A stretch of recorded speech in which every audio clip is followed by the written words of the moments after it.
Hello, YouTube divers. This is WaterDive122, and I want to welcome you all back to another episode of Bands of the Alphabet. Last time we took a look at my favorite band that started with the letter J, and today it's all about the letter K. Today we are going to be looking at my favorite band that starts with the letter K, and we are staying here in the U.S., getting a little bit proggy now. We're going to be talking about the band Kansas.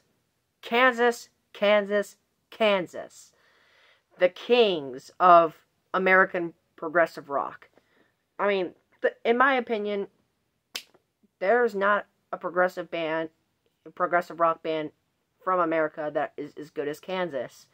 Kansas was a huge band back in the 70s in their days with Steve Walsh and, of course, Robbie Steinhardt. But overall, they have consistently been very strong, and last year they released a new album, Absence of the Presence. I might give that one a listen one day, who knows. So yeah. So let's talk about Kansas, shall we? So my favorite album from Kansas is, of course, the 1976 album Left Overture. Left Overture is a freaking fantastic progressive rock album. And it has my favorite Kansas song on here, which opens up this album, Carry On My Wayward Son. I absolutely adore the vocal lines by Steve Walsh. It is just absolutely amazing.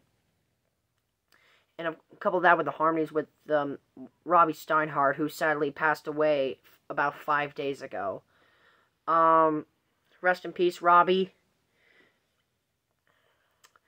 And, yeah, that album is absolutely phenomenal. That song is great.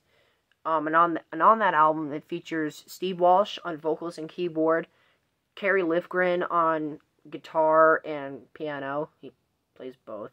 Richard Williams on guitar.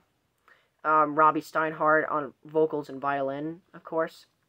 Dave Hope on the bass, and Phil Ehart on the drums. And if you don't know how to spell that, it's E-H-A-R-T. I hope I'm pronouncing that right, Phil Ehart. With Ehart and Williams being the only two original members to appear on every Kansas album. So, yeah. Super strong performances by everybody in the group. And I honestly think that this band and this album are just freaking amazing, and they definitely deserve to be my favorite band that starts with the letter K. So with that out of the way, let's get into the honorable mentions. Now, when it comes to the first honorable mention, it was extremely easy for me to choose who it was, and that is the band Kiss. Oh boy, Kiss. I'm pretty sure a lot of you folks out there were thinking that Kiss was going to be my favorite band, but oh no, Kansas just absolutely slithered right past them. Mainly because Kansas is a little bit more of an interesting band to me compared to Kiss. But Kiss is still a great band nonetheless. I really love everything that they've done in the 70s with Gene Simmons, Paul Stanley, Peter Criss, and Ace Frehley. I love that lineup. I really love their Destroyer album from 1976 and their Dressed to Kill album from 1975. And if you remember from my Top 100 Hard Rock / Heavy Metal Songs series that I did, there were 2 Kiss songs on that list, and that was Rock and Roll All Night and Detroit Rock City, both what I consider to be some of their best songs. And then the next one we have is the Kinks. Oh boy, yes, the Kinks. Mainly because they created You Really Got Me, which would later be covered by Van Halen, and I pretty much prefer the Van Halen version of that song, but I'll get into that when I talk about Van Halen, which will be in a later video, I guarantee you. And also the song Lola is a really great song. Really, the Kinks have some pretty good stuff here and there. And then lastly, but certainly not least, my final honorable mention goes to King Crimson. Speaking of progressive rock bands, one of the big four of the British progressive rock movement, with Pink Floyd, Yes, Genesis, and of course King Crimson. And I consider King Crimson to be my least favorite out of the 70s British progressive rock movement. And that is mainly because their music is a little bit... I don't really know how to describe their music. Their music is just so strange. It's a little bit heavy at the time, which I guess is kind of a good thing, but in the grand scheme of things, like, I've been listening to a lot of Pink Floyd and a lot of Yes. Well, not a lot of Pink Floyd, but a lot of Yes. And even a little bit of Genesis here and there.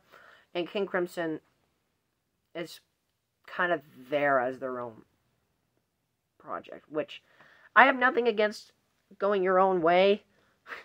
Pun intended, the Fleetwood Mac title. I have no problem with King Crimson trying to go in their own direction, like doing something that not a lot of bands were doing. But if you look at songs with specific parts, take for example 21st Century Schizoid Man off of their 1969 release, In the Court of the Crimson King, which is a pretty good album, and which is a pretty freaking cool album in my opinion. It's a lot heavier. There's a lot of electronic drums. It's just kind of weird. It's a very, very weird song. I mean, it's not a bad song. It's not terrible, but not really my cup of tea when it comes to progressive rock. But overall, they're not a bad band. I mean, heck, John Wetton, absolutely love his bass playing. Of course, he would go on to form the band Asia, which is a freaking amazing band in my opinion too. And in 1972, Bill Bruford from Yes, he joined King Crimson after Yes put out their Close to the Edge album, which is amazing, as you all know. But with that said, King Crimson takes the final honorable mention. They're very interesting, but at this point, I haven't quite warmed up to them. But overall, Kiss, the Kinks, and King Crimson all fall short of Kansas, which gets a solid 10 out of flippin' 10. Kansas is a really great band, and if you don't believe me, go check out Left Overture or Point of No Return. Both of those albums are absolutely great, but I highly recommend Left Overture first. So with that said, that concludes this edition of Bands of the Alphabet. Thank you so much for watching, my fellow YouTube divers. This is WaterDive 122 signing out, ready to dive into more fun on YouTube. Thanks for watching.